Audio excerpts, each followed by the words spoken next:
Hello, good evening, everyone. I want to react to IBB's book launch. Let me first tell you how I see that book.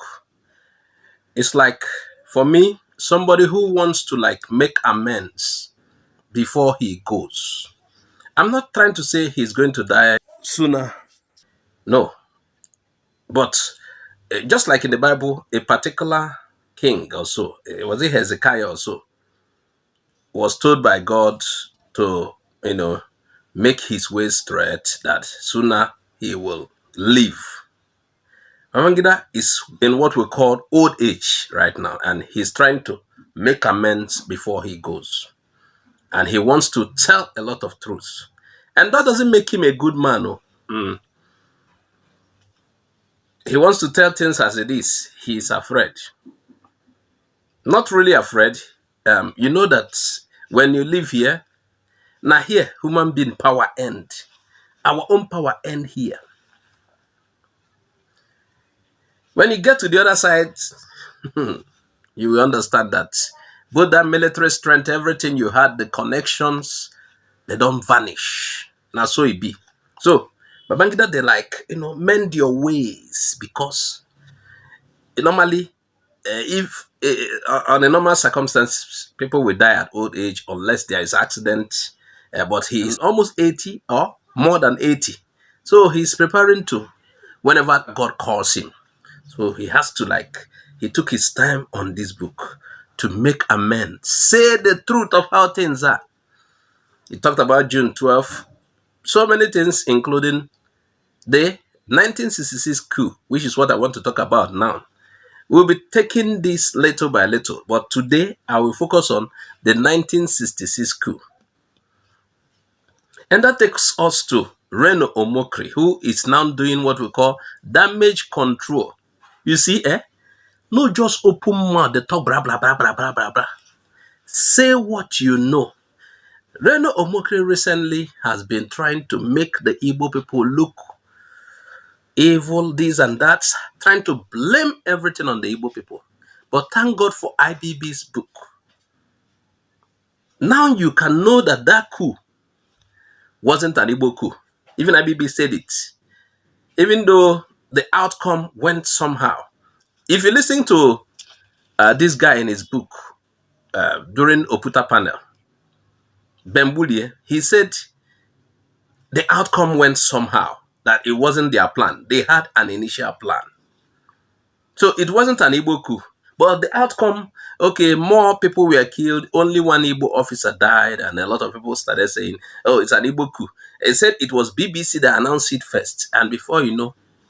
Meanwhile, among the major planners, there are several planners, but among the five of them, five majors who took part, there was a Yoruba, you already know, Adewale Ademoyega. You understand? So, Reno Omokri coming back to say IBB confirmed what he said. No, IBB did not confirm what you are saying. You are trying to pin the whole thing on Ndibo. In your write-up now, you are saying Nzogwu is good or he's a good man. No, IBB's presentation was different from yours. You are trying to make Ndibo look bad. Yes, you want to make people they see Igbo as bad, maybe so that people will continue, especially people from the north. Oh, we are angry. Nzogwu killed. This Nzogwu now is from Opanam, an area that even Reno Omokri might, in some of his speeches, will not call him an Igbo.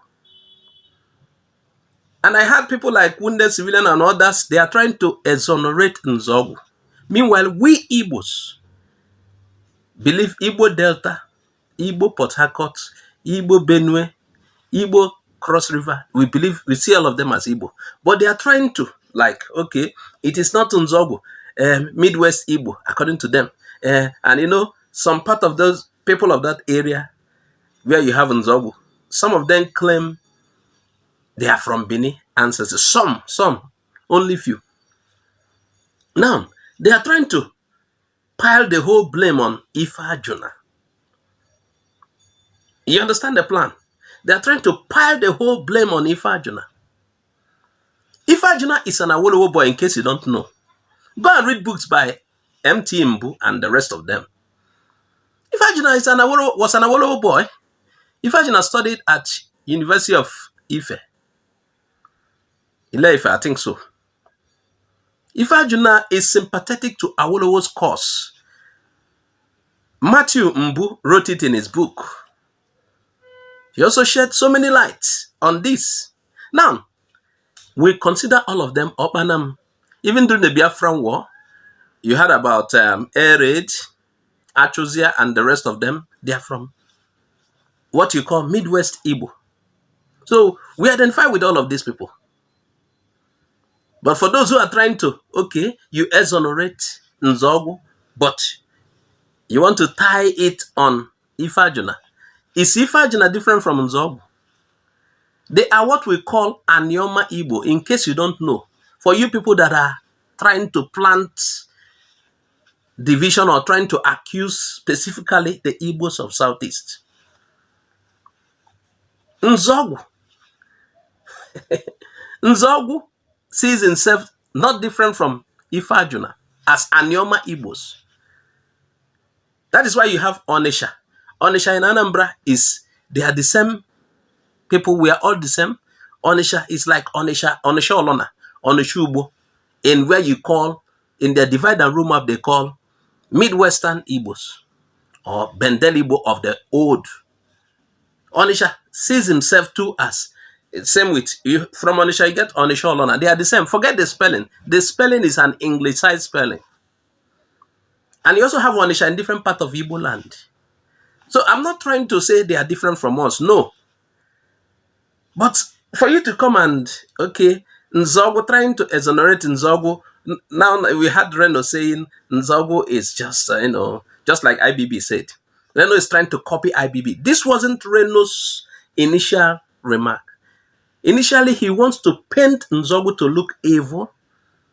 He wanted Ahmadu Bello's family to remember it in a way they will get angry and start something else again. Now, when IBB presented Nzogu as neutral, he's just Igbo in the mention according to IBB, the way he presented it, Omokri is trying to take side, exonerate Nzogu. Now, tie it to Ifajuna. The plan to tie the coup to Ifajuna has been for long, just to make it Southeastern. They want to make it Southeastern, or Igbos of the Eastern region. Okay, no, Southeastern, they want to make it Southeastern. They want to make it be say, na Ifajuna, come plan him, come call Nzogu. Meanwhile, in most recorded history books, it's Nzogu that's behind. Meanwhile, there's a Yoruba man, Adewale Ademoyega, and others. You understand? So, I am asking those who are saying, who are trying to exonerate Nzogu, free him, do you know that Onisha is Anioma? You don't know anything. Leave this matter. That is why, do you notice what Reno has been doing? He has been making mistakes here and there. A lot of mistakes. He's delving into what he doesn't know. He has an ulterior motive for trying to preach this particular issue.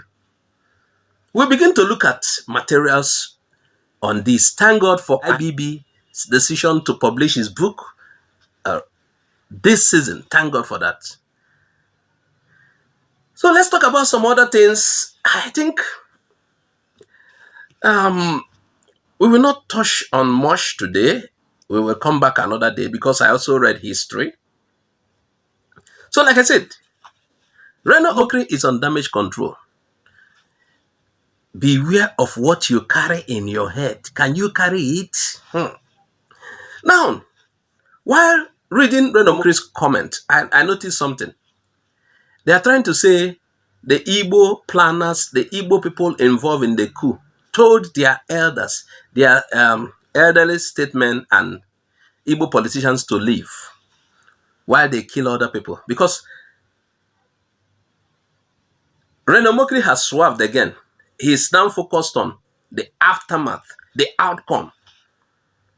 Because IBB has said the planning was general, a Nigerian coup. Now he's focusing on the outcome now.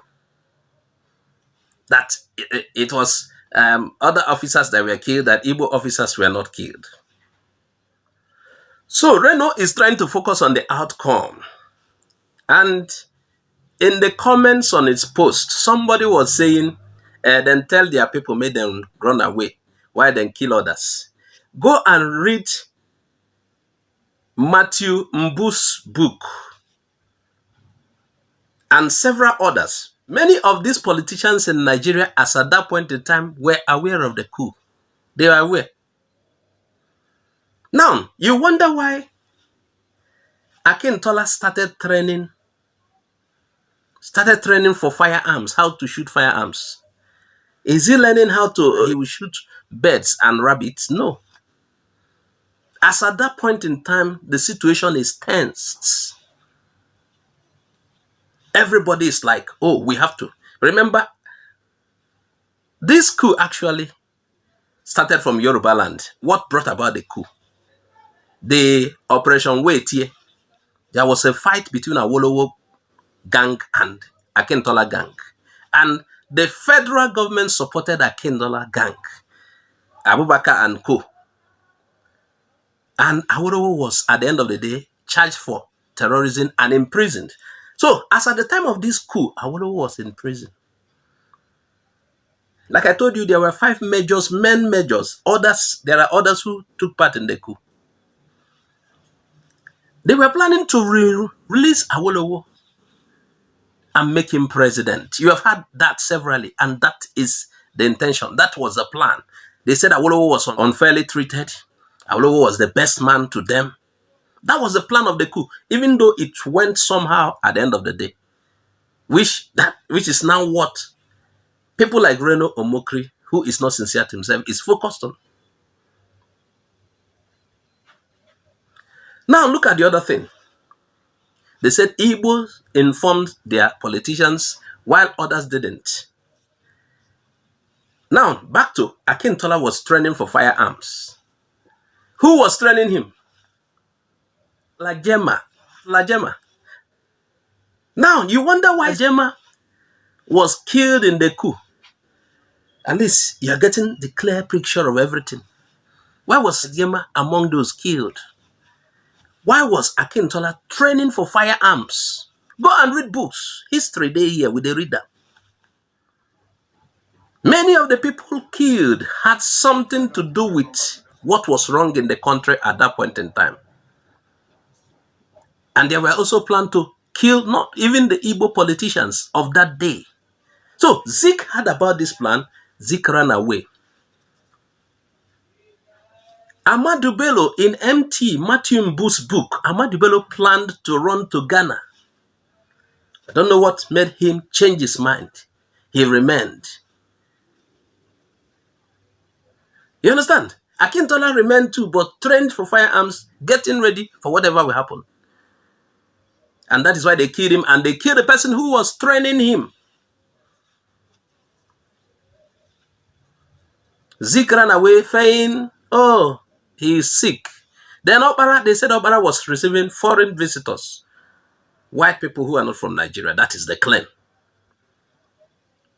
So what really happened was that the people who were to execute the coup on the Igbo side did not do it properly as they ought to.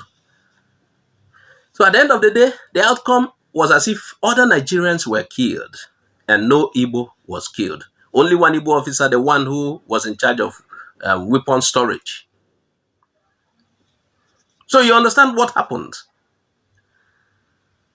So this is where I'll leave it for now. Don't allow anybody to deceive you. Don't allow anybody to deceive you. IBB has said it all. It is not an Igbo coup, but it went somehow, which I said Ben Budia confirmed in his book.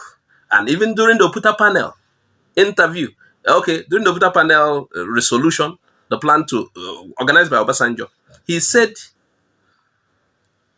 they had a plan to sanitize the system at that point in time, clean up the system, clean up the mess. But they were surprised how the outcome went.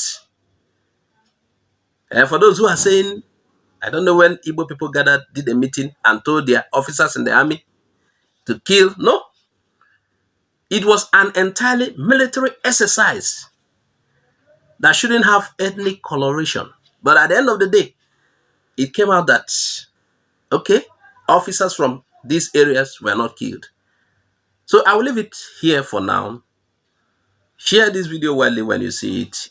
Please, if you have not subscribed, subscribe. We are going to be looking at this for a while. Thanks, IBB deciding to launch his book at this particular point in time when a lot of lies are being told. I'm Azuka OJ. Bye-bye for now.